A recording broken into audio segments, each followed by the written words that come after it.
வணக்கம், welcome to போர்பங்கு. இந்த வீடியோவில் எப்படி நம்மளோட கிரெடிட் ஸ்கோரை இம்ப்ரூவ் பண்ணுறது அப்படிங்கிற ஒரு 5 சிம்பிள் ஸ்டெப்ஸில் குயிக்காக பார்த்துடலாம். நிறைய பேர்த்துக்கு பார்த்திங்கன்னா இந்த சிபில் ஸ்கோர் ரொம்ப கம்மியாக இருக்கும். பேங்க்குக்கு போய் லோன் சப்போஸ் நம்ம வாங்குகிறோம் அப்படின்னா நமக்கு லோன் தரமாட்டாங்க, ரொம்ப கம்மியாக இருக்கிறதுனால ரொம்ப அதிக வட்டிக்கு தருவாங்க திடீர்னு. ஸோ அந்த மாதிரி நிறையா ப்ராப்ளம்ஸ் இருக்குது. இப்போ இந்த கிரெடிட் ஸ்கோர்னால் என்ன அப்படிங்கிறத பார்த்து இது எப்படி நம்ம ஃபர்தராக இம்ப்ரூவ் பண்ணலாம் அப்படிங்கிறதும் பார்க்கலாம். ஸோ ஃபஸ்ட்டு கிரெடிட் ஸ்கோர்னால் it's a prediction of your credit behaviour. அதாவது நீங்கள் வந்துட்டு ஒரு லோனை வந்துட்டு கரெக்டாக பே பண்ணுறீங்களா, ஆல்ரெடி வாங்கியிருந்த லோனை கரெக்டாக ஆன் டைமில் பே பண்ணுறீங்களா அப்படிங்கிற உங்கள் கிரெடிட் ரிப்போர்ட் வச்சு பார்ப்பாங்க. ஸோ அந்த உங்களோட ஓவரால் கிரெடிட் பர்ஃபார்மன்ஸ் எப்படி இருக்குது அப்படிங்கிறது தான் கிரெடிட் ஸ்கோர்னு சொல்லுவாங்க. இதை எப்படி கணக்கிடுறாங்க அப்படின்னு பார்த்தீங்கன்னா, அதாவது ஆல்ரெடி சொன்ன மாதிரி உங்களோட பில் பேயிங் ஹிஸ்ட்ரி கரெக்டான டைமில் ஏதாவது கிரெடிட் வாங்கியிருந்தீங்க, ஏதாவது லோன் வாங்கியிருந்தீங்கன்னா அதை கரெக்டாக மாதம் கட்டியிருக்கீங்களா அப்படிங்கிறது பார்ப்பாங்க. ஏதாவது கரண்ட்டாக வேறு ஏதாவது லோன் இருக்கா, இந்த லோன் கொடுக்கறதுக்கு முன்னாடி அது எல்லாமே பார்த்திங்கன்னா அதில் தெரிஞ்சிடும். என்ன டைப் ஆஃப் லோன் வாங்கியிருக்கீங்க, எவ்வளோ நாள் லோன் அக்கௌண்ட் ஓப்பனாக வச்சுருக்கீங்க, இப்போ புதுசாக ஏதாவது கிரெடிட் வாங்க ட்ரை பண்ணுறீங்க, ஸோ ஆல்ரெடி ரீசெண்டாக வேறு எங்கேயாவது இது பண்ணியிருக்கீங்க அப்படிங்கிற எல்லா லோன், பேங்க் லோனு, உங்களோட கிரெடிட் ஆட்டோ லோன், அதுக்கு பர்சனல் லோன் எல்லாமே பார்த்திங்கன்னா அந்த ரிப்போர்ட்டில் வந்துடும். ஸோ இதை அசஸ் பண்ணி தான் உங்களுக்கு ஃபர்தராக லோன் தரலாமா வேணாமா அப்படிங்கிற ஒரு கணக்கில் வருவாங்க. ஸோ சில சந்தர்ப்பம் ஒரு சூழ்நிலைனால நம்ம பார்த்திங்கன்னா கரெக்டான டைமில் லோன் கட்டியிருக்க மாட்டோம். அப்போ என்ன ஆகும் அப்படின்னா ஆட்டோமேட்டிக்காக கிரெடிட் ஸ்கோர் வந்துட்டு அடி வாங்கிடும். ஸோ அப்போ அடி வாங்கினா நமக்கு ஃபர்தராக திருப்பி நம்மளோட ஒரு நல்ல பொசிஷனுக்கு அந்த டைம்லேருந்து ஒரு நல்ல டைமுக்கு வந்தோன்னா நம்ம திருப்பி போய் லோன் ஏதாவது வாங்குகிறோம் அப்படிங்கும்போது இது வந்துட்டு நமக்கு ஒரு டிஸ்அட்வான்டேஜாக இருக்கும். இப்போ இதை வந்துட்டு எப்படி நம்ம இம்ப்ரூவ் பண்ணலாம் அப்படிங்கிறத பார்க்கலாம்.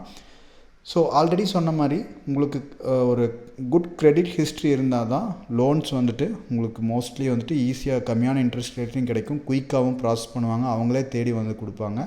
அதான் லெண்டர்ஸ் பார்த்திங்கன்னா இதை தான் மெயினாக செக் பண்ணுவாங்க. இப்போ இதை எப்படி இம்ப்ரூவ் பண்ணலாம் ஒரு மெத்தடில் வந்துட்டு நம்ம பார்க்க போகிறோம். ஒரு மெத்தட் என்ன அப்படிங்கிறது பார்த்திங்கன்னா கிரெடிட் கார்ட்ஸ் பார்த்திங்கன்னா நம்ம யூஸ் பண்ணுறது.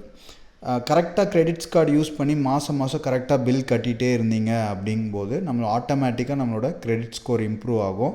இப்போ நானும் பார்த்திங்கன்னா கிரெடிட் ஸ்கோர் கிரெடிட் கார்டு பார்த்திங்கன்னா நானும் வச்சுருக்கேன், அதனால தான் நானே உங்களுக்கு ரெக்கமெண்ட் பண்ணுறேன். ஸோ இந்த மாதிரி ஒரு சில இது பார்த்திங்கன்னா இது என்னென்ன டூஸ் அண்ட் டோன்ட்ஸ் அப்படிங்கிறது பார்த்துடலாம். ஏன்னா கிரெடிட் கார்டு வைக்கிறது ரொம்ப உங்களுக்கு கிரெடிட் ஸ்கோர் கண்டிப்பாக இம்ப்ரூவ் ஆகும். சில டிஸ்அட்வான்டேஜ் இருக்குது, அதை எப்படி நம்ம தடுக்கலாம் அப்படிங்கிறதும் பார்க்கலாம். ஸோ சில கிரெடிட்ஸ் கார்டு பார்த்திங்கன்னா உங்களுக்கு ரொம்ப பேமெண்ட் வந்துட்டு அதிகமாக இருக்கும். அதாவது மெம்பர்ஷிப் ஃபீ 10,000 12,000 இருக்கும். நீங்கள் அந்த மாதிரி கிரெடிட் கார்ட்ஸ் போகாமல் இப்போ பார்த்திங்கன்னா உங்களுக்கு வெறும் மந்த்லி வந்துட்டு 500 இயர்லி 500 மெம்பர்ஷிப் ஃபீ இருக்கும். ஆனால் நீங்கள் அந்த இயர்லி 50,000 ரூபாய்க்கு மேலே அந்த டிரான்சாக்ஷன் பண்ணிங்க, எப்படியும் மாதம் நம்ம மளிகை ஜாமானோ அது வாங்கினாலும் கண்டிப்பாக வந்துட்டு 50,000க்கு மேலே வருஷத்துக்கு பெட்ரோல் அடிப்போம், எல்லாமே கிரெடிட் கார்ட்லேயே யூஸ் பண்ணும்போது கண்டிப்பாக வந்துட்டு இந்த இதை தாண்டிடும். அது இல்லாமல் 500 ருபீஸ் அப்படிங்கிறது நமக்கு இயர்லி மெம்பர்ஷிப் அப்படிங்கும்போது அதுவும் வந்துட்டு வெய்வாக ஆகிடும் இந்த அமௌண்ட்டை ஸ்பெண்ட் பண்ணணும் அப்படின்னா. ஸோ அந்த மாதிரி கிரெடிட் கார்டு வந்துட்டு செக்ஷன்ஸ் இருக்கும். நீங்கள் ஏதோ ஒரு பேங்க் வெப்சைட்டில் போனீங்க அப்படின்னாலும் HDFC பேங்க்கில் இருக்குது, ICICIயில் இருக்குது. ஸோ இது பார்த்திங்கன்னா உங்களுக்கு இந்த மாதிரி ஒரு சின்ன கார்டாக எடுத்துக்கங்க. ரொம்ப பெரிய வந்துட்டு மெம்பர்ஷிப் கார்டு 10,000 12,000 எடுக்காமல் 500 ஆர் அதுக்கு கீழே இருக்கிற மெம்பர்ஷிப் இல்லை, இது வந்துட்டு லைஃப் டைம் ஃப்ரீ கார்டு அந்த மாதிரியெல்லாம் இருக்கும். ஸோ அதை வந்துட்டு வாங்குங்க. ஸோ எப்போவுமே நீங்கள் கிரெடிட்லேயே வந்துட்டு எல்லாமே வாங்குங்க. இப்போ ஒரு மந்த்துக்கு நீங்கள் ஏதாவது வாங்குறீங்க, பெட்ரோல் அடித்தாலும் கிரெடிட் கார்டில் அடிங்க, இது பண்ணாலும் கிரெடிட் யூஸ் பண்ணுங்கள். டெபிட் வந்துட்டு நீங்கள் அமௌண்ட் உங்களோட அக்கௌண்ட்டில் சேஃபாக வச்சுக்கோங்க. ஒரே டைம் பார்த்திங்கன்னா அந்த பேமெண்ட் பண்ணோம் கிரெடிட்க்கு மந்த்லி அந்த ஸ்டேட்மெண்ட் வந்தோடனே நீங்கள் பண்ணுற மாதிரி யூஸ் பண்ணிங்க. ஸோ அப்படி பண்ணும்போது உங்களுக்கு உங்களோட ட்ராக்கில் நீங்கள் என்னென்ன ஸ்பெண்ட் பண்ணியிருக்கீங்க அப்படிங்கிற ரிப்போர்ட்டும் க்ளீனாக உங்களுக்கு மந்த் ஆன் மந்த் வந்துடும். எங்கெங்கே நம்ம ஸ்பெண்ட் பண்ணுறோம், எந்தெந்த செக்ஷனில் எது இது பண்ணுறோம், அன்வான்டாக ஏதாவது இது பண்ணுறோமா அப்படிங்கிற ஒரு செக் வச்சுக்கலாம் உங்களுக்கு. அடுத்தது நிறைய ப்ராப்ளம் என்னென்னா நிறைய பேர் நான் கிரெடிட் கார்டு பில் பே பண்ண மறந்துடுவேன் அப்படிங்கிறவங்களுக்கு கிரெட் அப்படிங்கிற ஒரு ஆப் இருக்குது. ஸோ அது பார்த்திங்கன்னா உங்களுக்கு வாட்ஸ்அப் வழியாக உங்களுக்கு ரிமைண்டர் வந்துடும். உங்களோட மொபைல் நம்பர் போட்டிங்க, இல்லைனா அப்படின்னா ஃபோனில் உங்களோட ஃபஸ்ட்டு பேஜ்லேயே ஹோம் ஸ்க்ரீன்லேயே அந்த ஆப்பையும் வச்சுக்கோங்க. அப்போ பார்க்கும்போது நமக்கு வந்துட்டு மறக்காது. உங்களுக்கு மெயிலும் வரும், போஸ்டல்லையும் அனுப்புவாங்க, எல்லாமே அனுப்புவாங்க ICICI பேங்க்கு. இப்போ அதுதான் உங்களுக்கு கரெக்டாக இந்த பில்ஸ் அது ஒரு நெகட்டிவாக இருக்கிறதுனால அது வந்துட்டு உங்களுக்கு ஒரு இதாக இருக்கும். அது கரெக்டாக வந்துட்டு வாட்ஸ்அப்பில் வரனால நமக்கு வந்துட்டு ஒரு இன்ஃபர்மேஷன் வந்துட்டு க்ளீனாக இருக்கும். அடுத்து நம்ம ஆல்ரெடி சொன்ன மாதிரி keep track of your spends, எப்படி எவ்வளோ பர்சன்டேஜில் யூஸ் பண்ணியிருக்கோம் அப்படிங்கிறத எல்லாமே பார்த்துக்கலாம். அடுத்தது டோன்ட்ஸ் என்ன அப்படிங்கிறது ரொம்ப முக்கியம். இந்த கிரெடிட் கார்டை நீங்கள் இந்தியாவில் விட்டு அவுட் சைடு வெளிநாட்டுக்கெலாம் போகும்போது சும்மா போய் அங்கே இங்கேயும் தேய்ச்சிடாதீங்க. கிரெடிட் கார்டு அந்த கார்டு நம்பர் யூஸ் பண்ணிட்டாங்க அப்படின்னா உங்களோட நாலேஜ் இல்லாமையே ஃபாரின்லாம் அந்த இதை எடுத்துருவாங்க அமௌண்ட்டு. ஆனால் இந்தியாவில் பார்த்தீங்கன்னா உங்களுக்கு நீங்கள் பின் போட்டால் தான் உங்களுக்கு எடுக்க முடியும். ஸோ அந்த ரூல்ஸ் வந்துட்டு நம்ம நாட்டில் இருக்கிறதுனால இங்கே இந்தியாவில் மட்டும் வந்துட்டு மோஸ்ட்லி யூஸ் பண்ணுங்கள். அப்புறம் இன்டர்நேஷ்னல் வெப்சைட்டில் யூஸ் பண்ணிடாதீங்க. அதாவது ஃபாரின் வெப்சைட்டில் போய்ட்டு கிரெடிட் கார்டு அங்கேயெல்லாம் பார்த்தீங்கன்னா டெபிட் கார்டு யூஸ் பண்ணுங்கள். அங்கேயெல்லாம் கிரெடிட் கார்டு யூஸ் பண்ணாதீங்க. மோஸ்ட்லி நீங்கள் வந்துட்டு டேப் உங்களோட பின்னை என்ட்ரு பண்ணுற மாதிரி இந்த கடையில் இந்த டேப் அண்ட் பே அந்த மாதிரி இடத்துலலாம் வந்துட்டு நம்ம மோஸ்ட்லி யூஸ் பண்ணிக்கலாம். சில அமேசான்லாம் பார்த்திங்கன்னா ட்ரஸ்டபுள் வெப்சைட் அதுலலாம் யூஸ் பண்ணிக்கலாம்.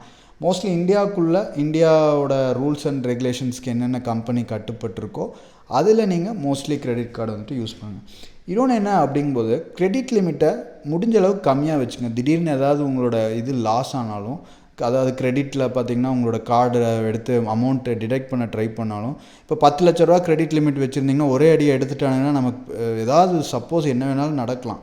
மோஸ்ட்லி அப்படி நடக்காது. எல்லாமே உங்களுக்கு இதை சப்போஸ் அதுக்காக கிரெடிட் லிமிட்டை கம்மியாக வச்சுக்க. நீங்கள் மாதம் எவ்வளோ ஸ்பெண்ட் பண்ணுவீங்க அப்படிங்கும்போது ஒரு 30,000 40,000 ஸ்பெண்ட் பண்ணுவீங்கன்னா ஒரு 80,000 to 60,000 கிரெடிட் லிமிட் இருக்கிற மாதிரி கார்டை வந்துட்டு வாங்கிக்கிங்க. அது யூஸ் இப்போ மாதம் இதை வந்துட்டு நம்ம யூஸ் பண்ணுறனால என்ன ஆகும் அப்படின்னா உங்களோட ஒரு கிரெடிட் வாங்கி நீங்கள் கரெக்டாக பேமெண்ட் பண்ணிகிட்டே இருக்கீங்க அப்படிங்கும்போது ஆட்டோமேட்டிக்காக உங்களோட சிபில் ஸ்கோர் வந்துட்டு இம்ப்ரூவ் ஆகிடும். கிரெடிட் வாங்கி கரெக்டான பேமெண்ட் வந்துகிட்டே இருக்குது அப்படிங்கும்போது பேங்க் வந்துட்டு கரெக்டாக இவர் பே பண்ணுறாருன்னு கிரெடிட் ரிப்போர்ட்டுக்கு இது அனுப்பும்.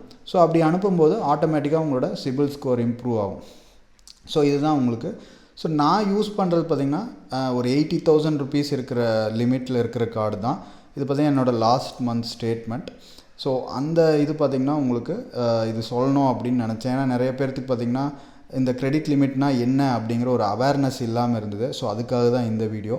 ஸோ நீங்களும் கிரெடிட் கார்டு இல்லை சப்போஸ் அப்படிங்கும்போது உங்களோட பேங்க்லேயே கேட்டு பாருங்கள். இல்லை அப்படின்னா உங்களோட name, mobile number, email ID, credit கார்டுன்னு ஒரு இது போட்டு இந்த வாட்ஸ்அப் நம்பருக்கு அனுப்புங்க. So thank you. நெக்ஸ்ட் வீடியோவில் பார்க்கலாம். பாய்.